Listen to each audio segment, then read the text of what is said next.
Hi everyone, welcome back to our channel.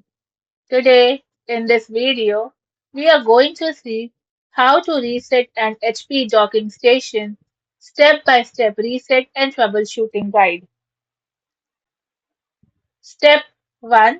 Disconnect all devices. Unplug all external peripherals, monitor, USB devices, Ethernet from the dock. Step 2. Unplug the laptop. Then disconnect the cable connecting the docking station to your laptop. Step 3. Power down the dock.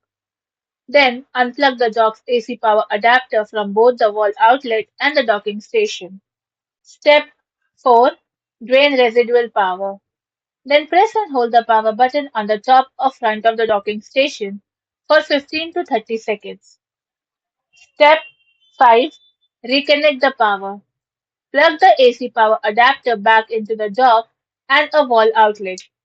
Then let the dock boot up for 15 to 30 seconds. Step 6. Reattach the laptop.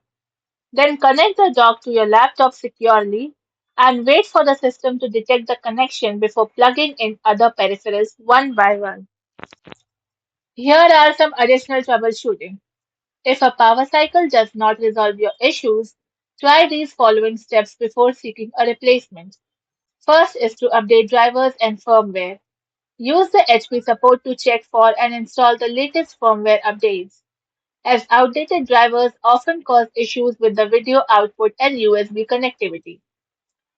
Next is to check the power supply. Ensure you are using the correct power adapter.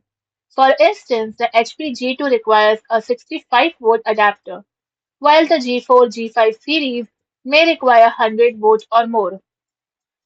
Next is to clear port debris.